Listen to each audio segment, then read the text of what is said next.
She had everything money could buy: a successful dental practice, a stunning Colorado home, financial freedom most people dream of. Yet every night she'd lie awake feeling completely hollow inside. That crushing loneliness made her vulnerable to the perfect predator who slid into her DMs with sweet words and calculated charm. $40,000 vanished from her accounts. Then came the invitation to Mexico to finally meet her online lover face to face. 2 weeks later, her strangled body was discovered in a remote desert location, her purse emptied, her dreams shattered. But what happens when the person you've fallen in love with online turns out to be your worst nightmare? Welcome to True Crime Journal HQ. Thanks to all our viewers and subscribers for your support. Stay with us for daily update on the most shocking true crime stories. Don't forget to subscribe. Cassandra Walsh grew up in the heart of Nebraska corn country, where everyone knew everyone, and dreams felt bigger than the endless sky. Her mother taught 3rd grade at the local elementary school, while her father spent his days under car hoods at the town's only auto repair shop. They weren't wealthy, but they were proud, and they raised Cassandra to believe she could accomplish anything. From kindergarten through high school, Cassandra was that kid who always had her homework done early, who volunteered to help struggling classmates, who organized fundraisers for the animal shelter. She dreamed of becoming a doctor, of healing people and making a real difference in the world. But even then, warning signs were there. She'd skip lunch to tutor other students, sacrifice sleep to perfect already excellent projects, and say yes to every request for help, even when she was drowning. Do you know someone who always puts others before themselves? Someone you know could be just like Cassandra, living with silent desperation. If you're not subscribed, ask yourself, would you want to miss the chance to spot the same warning signs in someone you love? If your answer is still no, leave your reason in the comments. We're all listening. Dental school at the University of Nebraska hit Cassandra like a freight train. The coursework was brutal, the competition fierce, and the financial pressure nearly broke her family. While other students partied on weekends, Cassandra worked double shifts at a campus coffee shop, sending every spare dollar back home to help her parents keep their house. During her residency program, she met Michael Walsh, a charming orthodontics student with big city dreams and an even bigger smile.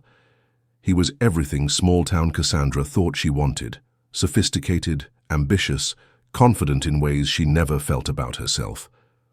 They married the week after graduation and moved to Boulder, Colorado, where the mountain air promised fresh starts and unlimited possibilities. Cassandra poured her soul into building her dental practice from scratch, working 16-hour days, taking out massive loans, sleeping on the office couch when she couldn't afford both rent and equipment payments. The sacrifices paid off. Within 5 years, Walsh Family Dentistry was booming. The couple bought a gorgeous home in the foothills, had 2 beautiful children, and appeared to be living the American dream that Cassandra's parents had always wanted for her. But success on paper doesn't always equal happiness in real life, does it? 20 years of marriage revealed what Cassandra had been too busy to notice. She and Michael had become strangers sharing the same house. He focused on expanding his orthodontic empire across 3 states, while she remained devoted to her patients and community practice. They spoke in logistics, school pickup schedules, mortgage payments, vacation planning that felt more like business meetings. When their daughter graduated college and moved to Seattle for her tech job, and their son accepted a position in New York's financial district, the house felt cavernous. Dinner conversations became strained small talk between 2 people who realized they'd forgotten how to connect. The divorce proceedings were surprisingly civilized. No screaming fights or bitter custody battles, just attorneys dividing assets with clinical precision. Cassandra kept the house and practice. Michael got his freedom and half their savings. She was financially secure but emotionally devastated, facing the terrifying question she'd avoided for decades. Who was she when she wasn't taking care of everyone else? Have you ever felt successful but empty inside? If you think you'd never fall for something like this, think again. Most victims believed the same, until it was too late. Subscribe now so you never have to look back and wish you had been warned sooner. And if you're sure you don't need this kind of protection, go ahead and tell us why in the comments. 3 years post-divorce, Cassandra's world had shrunk to work and solitude.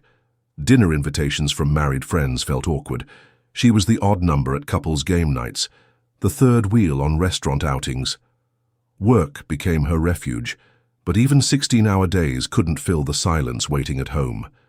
She'd pour a glass of wine and scroll through social media, watching former classmates celebrate anniversaries, friends posting vacation photos with their partners, everyone seemingly paired up and blissfully content. The contrast between her professional success and personal isolation felt crushing. Little did she know, someone was watching her online activity very carefully. It started innocently enough on dentalprofessionals.com, a forum where practitioners shared case studies and treatment innovations. Cassandra had posted about a complex root canal procedure when a comment caught her attention. "Dr. Walsh, brilliant technique. I've used similar approaches in my practice in Guadalajara." The profile belonged to David Montenegro, supposedly a 42-year-old dental entrepreneur who owned multiple clinics across Mexico. His headshot showed a distinguished man with graying temples and kind eyes. His posts demonstrated impressive knowledge of advanced dental procedures, and his English was polished with just enough charm to feel authentic. Their first private message was purely professional, David asking for her opinion on implant placement techniques. Then came casual conversation about the challenges of running a practice. Within weeks, their exchanges had shifted from dental terminology to personal stories about divorce, loneliness, and the difficulty of finding genuine connection at their age. David was masterful at this transition. He'd reference a stressful day at his clinic, then ask how she handled work pressures. He'd mention missing family dinners due to emergency patients, making Cassandra feel understood in ways her ex-husband never had. Each message felt like validation she'd been craving for years. Have you ever connected with someone online who seemed too good to be true? Within a month, David's messages arrived like clockwork. Good morning texts before her first appointment, encouraging notes during lunch breaks, sweet goodnight messages that made her smile before bed. He remembered every detail she shared, her daughter's promotion, her concerns about a difficult patient, even her favorite coffee order. The video calls started cautiously, professional consultations that gradually became personal conversations. David's timing was always perfect, calling when she was most vulnerable after long days. His clinic backdrop looked legitimate, and he'd occasionally interrupt their calls to handle emergencies, creating an illusion of authenticity.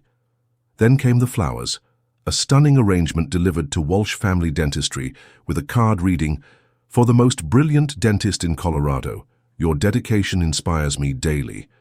D." Her receptionist, Patricia, raised an eyebrow. "Secret admirer, Dr. Walsh." Cassandra blushed like a teenager. Just a colleague who appreciates good work. But Patricia wasn't buying it, and neither were Cassandra's friends when she started declining dinner invitations to video chat with her Mexican connection. They'd express concern, only to watch Cassandra bristle with defensive anger. Wait.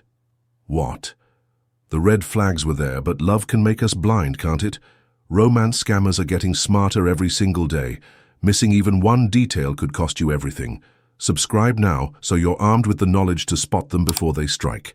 And if you think you're immune, leave a comment explaining why. We'll see if others agree. Cassandra was transforming before everyone's eyes. She'd check her phone constantly during appointments, smile mysteriously at messages, and work late into the evening. Not on patient files, but on lengthy emails to David. She started learning Spanish phrases, researching Mexican culture, and even bought new clothes for their video calls. Her isolation from friends and family deepened as David consumed more of her emotional energy. She'd cancel plans to accommodate his schedule, prioritize his needs over her own patients, and defend him fiercely when anyone questioned this whirlwind romance. But David had a much darker agenda than romance. What lengths would you go to for someone you believed loved you unconditionally? 3 months into their romance, David's perfect world cracked. During a late-night video call, he looked devastated as he explained his crisis. His flagship restaurant renovation had hit unexpected problems. The contractor had discovered structural damage, and the city was demanding costly upgrades to bring everything up to code. "I'm so embarrassed, Cassandra," he said, running his hands through his hair. "I've invested everything into this project. My other restaurants are barely breaking even, and the bank won't extend my construction loan. I might lose everything I've worked for." Cassandra felt her heart breaking for him. Here was this incredible man who'd brought so much joy into her life, and he was suffering. When he mentioned needing $5,000 to keep the project moving, she found herself offering before he even asked. "David, I have some savings. Let me help you through this rough patch." No, I couldn't possibly." "You'd do the same for me, wouldn't you?" Her internal voice whispered warnings. She barely knew this man, had never met him in person, was sending money to someone in another country. But stronger than logic was the intoxicating feeling of being needed, of being essential to someone's success and happiness. The wire transfer took 10 minutes online. David's grateful tears during their next call made every doubt melt away. Finally, someone valued her not just for her dental skills or financial stability, but for her generous heart. Have you ever ignored your gut feeling because you wanted something to be true? The emergencies came faster after that first rescue. 2 weeks later, David's business partner had supposedly stolen money from their shared account, leaving David unable to pay his restaurant staff. Another $3,000 vanished from Cassandra's savings. Then came the legal troubles, fabricated court cases requiring attorney fees, permit issues needing immediate resolution, equipment failures demanding urgent replacement. Each crisis was expertly crafted with enough detail to seem legitimate, but enough urgency to prevent careful verification. Cassandra started draining her retirement accounts, liquidating investments her financial advisor had spent years building. When those weren't enough, she took out a line of credit against her dental practice. Patricia watched these transactions with growing alarm. "Dr. Walsh, these large withdrawals are concerning. Is everything okay financially?" "Everything's fine, Patricia, just some investment opportunities." "But you're transferring money to Mexico almost weekly. Are you sure this is wise?" Cassandra's defensive anger flared. "I don't need financial advice from my office manager. Focus on scheduling appointments, not my personal business." Patricia bit her tongue, but the concern in her eyes was unmistakable. Other staff members noticed too. Dr. Walsh seemed stressed, distracted during procedures, constantly checking her phone between patients. But here's where things get really twisted. Each time Cassandra sent money, David's gratitude felt like a drug. His praise made her feel more alive than she had in years. She was saving the love of her life, proving her worth through action. If someone you care about was being drained like this, would you know the signs? If you're subscribed, you will. If not, explain in the comments why you'd risk not being able to protect them. One day, that decision could haunt you. 6 months and $40,000 later, Cassandra was financially hemorrhaging, but emotionally addicted. Her savings were gone, her retirement fund depleted, and her practice's line of credit maxed out. Yet she couldn't stop sending money whenever David called with tears in his voice, and another crisis requiring immediate resolution. Her children staged an intervention during Thanksgiving dinner. "Mom, we're worried about you. These money transfers to Mexico look like a scam." "You don't understand. David's going through a rough period. When you love someone, you help them." "But Mom, $40,000, you don't even know this man's real address." Cassandra stood up abruptly. "If you can't support my happiness, then maybe we shouldn't discuss this anymore." The psychological trap was perfect. She'd invested so much money, time, and emotional energy that admitting David was fake would mean accepting she'd been a fool. The sunk cost fallacy had her completely hooked. She had to keep believing, keep sending money, keep hoping it would all pay off when they finally met. What would it take for your family to convince you to walk away from someone you loved? Little did she know, David was about to make his final deadly move. By November 2023, David had been hinting about meeting for months, but there was always an excuse. Legal troubles preventing travel, family emergencies requiring his attention, business demands keeping him tied to Mexico. Then suddenly, everything aligned perfectly. "Cassandra, mi amor, I've secured the most beautiful beachfront property in Puerto Vallarta for my new restaurant venture. The investors want to meet next month, and I need my inspiration there with me. Will you come?" Her heart nearly exploded with joy. Finally, after 6 months of video calls and endless messages, she would hold the man who'd captured her soul. She immediately booked a 2-week vacation, telling her staff she needed time to explore new opportunities. The preparation was intoxicating. Cassandra bought an entirely new wardrobe, flowing dresses that would look perfect against ocean sunsets, elegant jewelry David would admire, swimwear that made her feel beautiful again. She downloaded Spanish language apps, practiced basic phrases, researched Puerto Vallarta's best restaurants and romantic spots. Her children's phone calls grew increasingly frantic. "Mum, please don't go. Something feels wrong about this whole situation." "You're being ridiculous. David is planning our future together. I've never been happier. At least meet him somewhere in the US first. Why does it have to be Mexico?" But Cassandra had already mentally moved past their objections. Have you ever been so excited about something that you ignored every warning sign? The next part of this story is where everything turns deadly, and the kind of thing you need to know can happen. Subscribe now so you're never caught off guard like Cassandra was. If you choose not to, put your reason in the comments. And remember, silence won't protect you. December 3rd, 2023. Security cameras at Denver International Airport captured Cassandra Walsh striding confidently through the terminal, wheeling designer luggage and wearing a radiant smile. She looked like a woman embarking on the adventure of a lifetime, not walking toward her death. Her first week in Puerto Vallarta seemed to confirm every romantic fantasy. She texted her daughter photos of stunning sunsets, exotic meals, and her hotel's infinity pool. One blurry image showed a man's hand holding hers across a restaurant table, finally proof of David's existence. "Everything is perfect here," she messaged her son. "David is even more wonderful in person. We're planning our future together." But by day 8, her communications became sporadic. Brief responses to family texts, missed scheduled phone calls, excuses about poor cell service. Her children started calling the hotel directly, only to be told Dr. Walsh was out exploring with her companion. Day 10 brought complete silence. No responses to calls, texts, or emails. Her daughter contacted the US Embassy in Mexico, while her son frantically reached out to local authorities. But what happened during that second week would shock investigators. Hold up, because what we discovered about David will blow your mind. December 13th marked 48 hours of absolute silence from Cassandra Walsh. Her daughter Madison had called the hotel 17 times. Her son Tyler had contacted every hospital in Puerto Vallarta, and both were losing their minds with worry. "Something's wrong, Tyler. Mom would never ignore us like this," Madison sobbed during their emergency conference call. "She promised to check in every day." Tyler's hands shook as he dialed the US Embassy again. "My mother is missing in Mexico. She came to meet someone she met online, and now she won't answer her phone." The embassy official's tone shifted to urgent concern. American tourists didn't just vanish without trace in Puerto Vallarta.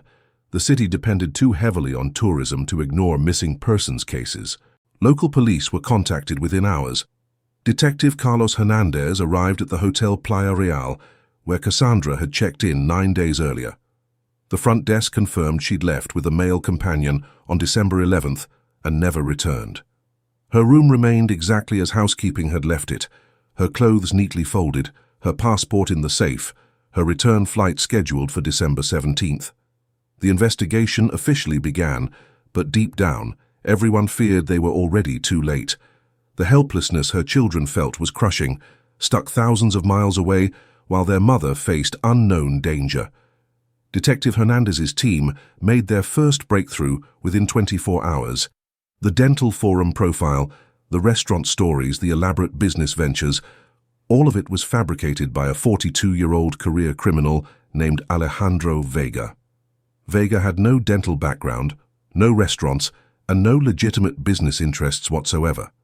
His office backdrop during video calls was actually a rented space he used for multiple victims. The handsome profile photos belonged to a Spanish model who had no idea his images were being stolen for criminal purposes. This wasn't Alejandro's first victim. FBI databases revealed a pattern spanning 5 years. Older American women, recently divorced or widowed, financially stable, emotionally vulnerable.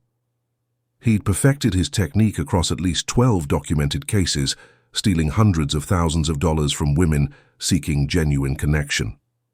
His method was systematic: establish trust through professional forums, transition to personal relationships, create financial emergencies, and finally invite victims to Mexico, where he had complete control. Most previous victims had been smart enough to avoid traveling, losing only their money. But Cassandra had crossed the line that separated financial crime from something far more dangerous. The man she'd sent $40,000 to didn't even exist. Every restaurant crisis, every business emergency, every tear-filled video call had been elaborate theater designed to drain her bank accounts and lure her into his trap. How could someone live with themselves, destroying lives like this?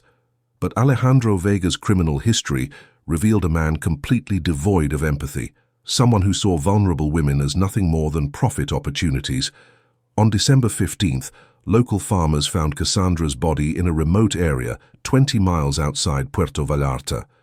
She'd been strangled with what appeared to be her own silk scarf, one she'd bought specifically for this trip to impress the man who killed her.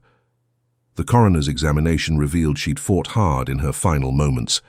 Defensive wounds on her hands suggested she'd realized the truth and tried to escape. Her purse, jewelry, and the $5,000 in cash she'd brought for their romantic vacation were all missing. Investigators believe the confrontation happened when Cassandra discovered David Montenegro was fake. Perhaps she'd found his real identification, or demanded to see the supposed restaurant property that never existed. In that moment of horrible realization, she'd learned the ultimate price of her trust. The tragedy wasn't just her death, but the crushing awareness that everything she'd believed was a lie. But the investigation uncovered something even more chilling. Alejandro Vega's capture came through digital forensics that traced his fake David Montenegro accounts back to an IP address in Guadalajara. When Mexican authorities raided his apartment, they found a treasure trove of evidence: multiple fake identities, dozens of victim files organized in folders, and sophisticated equipment for creating convincing video backgrounds. His computer contained correspondence with 17 other American women at various stages of his manipulation process.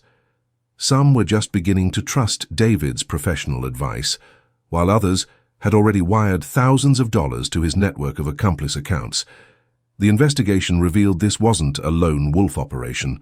Vega worked with a sophisticated network of money launderers, fake document creators, and other romance scammers across Mexico and Central America. They shared victim profiles, successful manipulation scripts, and even traded targets when one approach wasn't working.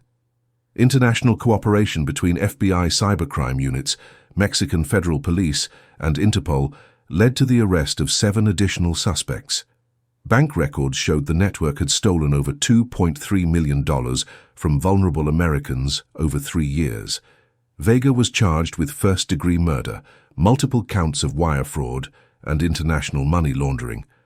Mexican prosecutors sought the maximum penalty, understanding that Cassandra's case represented an escalation from financial crimes to lethal violence. His trial would send a message that romance scammers who lure victims across borders face severe consequences. Cassandra's tragic story reveals critical warning signs that could save lives. First, legitimate romantic interests don't create constant financial emergencies requiring immediate wire transfers.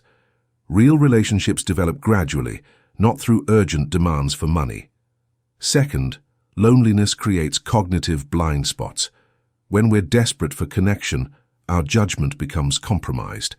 That's exactly what predators like Alejandro count on: emotional vulnerability overriding logical thinking. Third, family and friends often see red flags victims can't. When multiple people express concern about an online relationship, their warnings deserve serious consideration rather than defensive dismissal. Fourth, technology safety requires verification. Real people have verifiable backgrounds, physical addresses, and mutual connections. They meet in person locally before requesting international travel or financial assistance. Finally, the sunk cost mentality. Continuing harmful behavior because you've already invested time, money, or emotion can be literally deadly. Cutting losses early, even when it feels embarrassing, is always better than escalating commitment to dangerous situations. What safety measures do you take when meeting someone online? Every one of these warning signs could be the difference between life and death for someone watching this. Subscribe right now, not for me, but for the people in your life who might not see what you see. And if you still won't, at least tell us why in the comments. Maybe your answer will help someone else understand your point of view.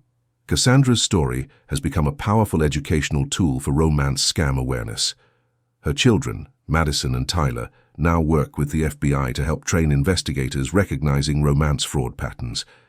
They speak at senior centers and community groups, sharing their mother's story to prevent others from falling into similar traps. Online dating platforms have implemented stricter verification processes, partly due to cases like Cassandra's. Law enforcement agencies improved international cooperation protocols for investigating cross-border romance crimes. Her legacy transforms personal tragedy into protection for others. Where are you watching from? Drop your location in the comments and share one thing you learned from Cassandra's story.